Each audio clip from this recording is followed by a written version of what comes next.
Hey guys, welcome to another video. Let me give you an update of what happened 2-3 days ago when I went to cut my hair.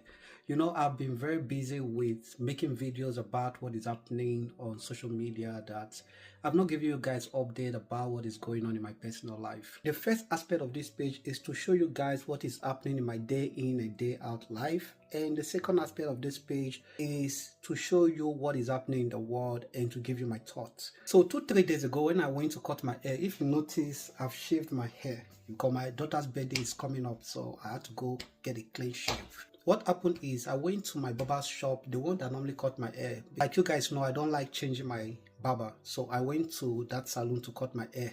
And that same salon is the place they stole my wife's phone, but I don't know why I'm still going there. Maybe because the guy is good. And that tells us that just be good at what you do. When you are good at what you do, no matter what happens, people will still be coming.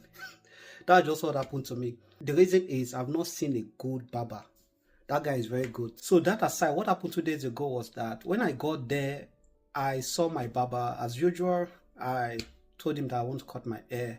And we started. And he started asking me some weird questions like, what kind of style would you like to cut? How would you want this? How would you want that? So I was kind of like, you've been the one cutting my hair, so why are you asking? I said, okay, maybe he has so much customers, so he must have forgotten. So I showed him the style I want and it started work. But one thing is, I noticed it was reeking of alcohol. It was smelling of alcohol.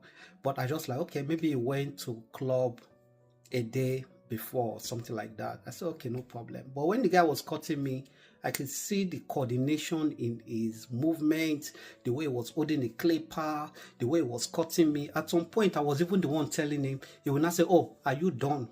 Do you want me to shave this one? Do you want me to do this?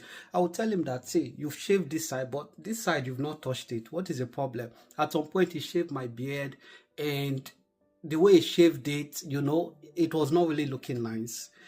So I had to ask him. I said, did you party last night? I said, because you've changed. You are losing coordination. This is not the barber I used to know. What is happening? So he was like, I shouldn't talk like that. The way he was talking, when somebody is drunk and he's just dragging his voice and talking. At the end of the day, he managed to cut my hair, but he was struggling to cut the beard because I think at that time the alcohol has really sunk into his body. So at the end, I had to tell him that, okay, please give me the clipper. Let me tidy up the beard by myself. And that was when I actually took the clipper from him and I tidied up the beard. And guess what? I still paid him the full amount. But I told my wife, I said, if I go there again, the first thing I will say, are you drunk? Because if I notice you're drunk, I'm not paying you full. Because it is very risky